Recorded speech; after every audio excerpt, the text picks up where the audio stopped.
Hi everyone. Today I'm going to share my puzzling moment. I'm excited to get some feedback from everything that I experienced. Warning, some of the content is disturbing, but in the end, no one was harmed from my knowledge. And what was discussed were just dark fantasies of a client. So, some background knowledge. I intern at a organization called Suicide Prevention Services, and what they do is provide services for people who are feeling suicidal or people who have lost someone to suicide that they loved. So we provide things like individual and group therapy, safe talks at high schools and middle schools and stuff like that. And there's also a crisis line where volunteers answer all of the calls, and that's my role, and that's called the paraprofessional role. And I took a crisis intervention training class to be able to be prepared for it, which is good because since I've started, there's been so many crazy situations just of people going through extremely stressful and distressing situations. So I'm glad I learned, how to handle this kind of stuff before I jumped into it. Um, so this puzzling moment was the most puzzling I've had because I have had 911 calls where I, had to get people transported to the hospital and stuff, but these people were willing to cooperate, and the um, things that these people were saying um, were only that they wanted to do only involved harming of themselves. But this client, wanted to harm somebody other than themselves. So it was very challenging and I was on edge. I just wanted to make sure I said the right thing to prevent the situation and have this person change their mind. Um, so the call when the call first came in, the caller said he was 17, and I'm not going to share his name to keep his confidentiality. And he just seemed very socially withdrawn. He was whispering. A lot of times it was hard to hear him, like the phone was away from his face. Um, he just seemed very um, emotionally um, like he had a lot of issues. So he said he had no friends, and he said that he hadn't had physical contact with anyone in a year. His family didn't care about him. Nobody cared about him. And he was suicidal. But not only that, he said that, so this was Thursday, and he was saying that he was pretty much adamant to um, do something, which this plan that he had was to go to somebody that this girl's house that he liked, and and this is where it gets disturbing, to kidnap her at gunpoint, drug her, take her down under the freeway, rape her, and film it, live stream it for his peers to watch, and then to go up to the top of the building with her, tie her to him, and jump off and live stream that as well. So after I heard all of this, I was in disbelief. I had never heard anything this unsettling, and this I've never had a call that was this urgent, even though what he was saying he was going to do was in a couple of days. It wasn't, that he was saying he was going to do it today, but it was like, still, I'd never had such a violent scenario, and then such a or a situation where anybody else besides the suicidal person was intending to, harm themselves and not anyone else as well, in addition to themselves. So, what I did was, I flagged down my supervisor, and she, started monitoring the call. And also, what she did was, she had me write down all the details that he gave me. He even gave the name of this girl that he wanted to harm. He And everything was very, very specific, and he knew the building he wanted to jump off of. He said he had the gun. He had all of the details down to a T, which made it very more chilling, because it was like more real. It wasn't just something that he came up with on the fly. It sounded like he had come up with this, you know it took him quite a while to come up with his plan, and it was in intricate detail. So we knew it was, it was alarming, and we knew that, we needed to intervene, the best way we could. So I wrote down all the information he gave me on a paper, and my supervisor called 911, informed them on what was going on. And what happened was, they could not locate him. The number he had was a computer-generated number. It did not trace anywhere except to South Africa. So there was a dead end, and they couldn't locate him. And so I'll get to that part later, but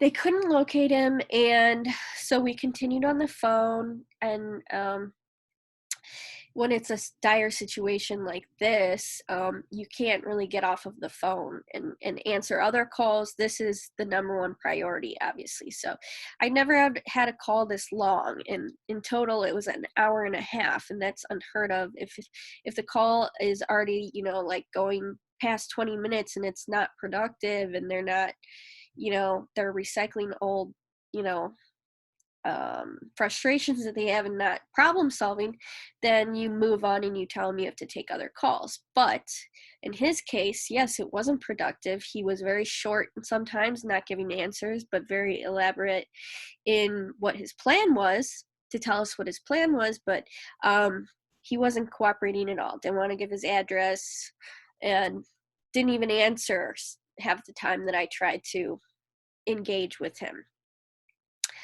So in between all this time that he was talking, I also noticed some other odd, um, eccentricities that he was displaying, and they were like sexually explicit, like how many times a day he masturbates, and that, I asked if he had gone to a school, try to go to the school counselor to see if, she could help him because of the emotional stuff he was going through. He said he liked her, but and he tried, but she was mad at him because he did a bad thing. He said that he was sexually aroused during a session. So this, I already thought that this, person was extremely irrational, but this just escalated my belief on that, because I'm like, this whole other, level of, like oddity and, was going on. So this other type of comments that he was making. So when he would make these comments, I would try to dissuade him, try to, try to problem solve and try to change his mind on his plan, and try to, not, try to sway him away from talking about this kind of stuff, because it wasn't useful or relevant. But so at the very end, though, he decided to tell me. He said that during this whole call, which was an hour and a half, that he was masturbating the whole time. And so that's when my supervisor told me, like, stop, put it on hold. And she picked it up and tried to talk to this kid. And she was like, oh, I'm hearing you, have a plan to do this or whatever. And anyway, and she said, I'm the supervisor, and so he hung up. Um, but so obviously I was terrified from the beginning that I didn't want this girl to get hurt or even him or this to happen. I'm like, I can't see this on the news, so I felt so much pressure. Um, but it made me question the legitimacy of his claims, even though there was so intricately detailed his plan. But it made me question the legitimacy when he, said that he was using this call to relieve himself in other ways, that he had other motivations. And we do get these callers, and they're called sexual gratification callers. And they will try to keep you on the phone so that you engage with them so they can finish what they want to do. And so what they'll do is, make claims like that will make you think that they are in imminent danger, so you stay on. So it made me wonder if he was just one of these people who was making up this tall tale just to, um, you know, relieve himself his sexual urges. And so we don't entertain this type of interactions. This is not our services. We definitely put an end to it, and we ban the caller because this is not appropriate, and that's not what the line is for. So it was chilling that the story was so intricately detailed. So my guess from the end of the call is that he had very dark fantasies, and maybe he wanted to do this stuff, but I don't. First of all, it wasn't on the news, so it would have been on the news. I would have seen it, so it didn't happen. But I also believed what he was saying a lot less after he made the comment that he was like sexually relieving himself. So I felt a lot more at ease because I thought, this seems fishy. So I didn't think, oh, this girl is in such danger, which was really good because that would be extremely frightening, that I would have to think about that like throughout the day and night because the police couldn't locate her.